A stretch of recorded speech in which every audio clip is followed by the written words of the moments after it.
ನೋಡ್ರಿ, ನಿಮ್ಮ ಹಣಕಾಸಿನ ತೊಂದರೆ ಐತಂತ ಕರೆ ನಿಮ್ಗೆ ಯಾರ ಮುಂದೆ ಹೇಳಕ್ ಹೋಗ್ಬೇಡ್ರಿ, ಯಾರಿಗ್ ಬೆಗ್ ಮಾಡಕ್ ಹೋಗ್ಬೇಡ್ರಿ. ಕೈಯಾಗ ನಿಮ್ಗೆ 18 ಏಜ್ ತಾಕತ್ ಬಂದಿರ್ತದೆ, ಶಕ್ತಿ ಬಂದಿರ್ತದೆ. ಇನ್ನೊಬ್ರಿಗೆ ಕೇಳಿದ್ರಿಂದ, ಇನ್ನೊಬ್ಬರಿಂದ ಹೆಲ್ಪ್ ತಗೊಳ್ಳೋದ್ರಿಂದ ಏನಾಗುತ್ತೆ ಅಂದ್ರೆ ಸ್ವಾಭಿಮಾನಕ್ಕೆ ಧಕ್ಕೆ ಆಗ್ತದೆ. ನಾವೇನಾದ್ರೂ ಸಾಧಕರನ್ನಂತ ನೋಡಿದ್ರೆ ಅತಿ ಹೆಚ್ಚು ಸಾಧಕರಾದವರು ಟ್ಯಾಲೆಂಟ್ ನಿಂದ ಆಗಿಲ್ಲ, ಆಟದಿಂದ ಆಗಿದ್ದಾರೆ, ಸ್ವಾಭಿಮಾನದಿಂದ ಆಗಿದ್ದಾರೆ, ಅವಮಾನದಿಂದ ಆಗಿದ್ದಾರೆ. ಅಂಬೇಡ್ಕರ್ ಅವರು ಅಷ್ಟು ದೊಡ್ಡ ವ್ಯಕ್ತಿ ಆಗದ ಕಾರಣ ಟ್ಯಾಲೆಂಟ್ ಅನ್ನೋದು ಸೆಕೆಂಡ್ರಿ, ಅವರಿಗಾದಂತ ಅವಮಾನ. ಪ್ರತಿ ಅವಮಾನದಲ್ಲಿ ಸ್ವಾಭಿಮಾನ ಬಿಟ್ಕೊಳ್ಳಿಲ್ಲ. ಚಾಣಕ್ಯ ಆದದ್ದು ಅವಮಾನದಿಂದ, ಸ್ವಾಭಿಮಾನದಿಂದ.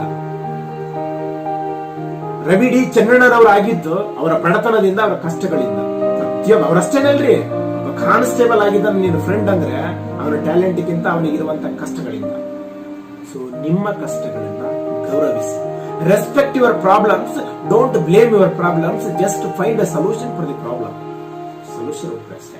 ಯಾವುದೇ ಕಾರಣಕ್ಕೂ ಇನ್ನೊಬ್ಬರಿಗೆ ಬೆಕ್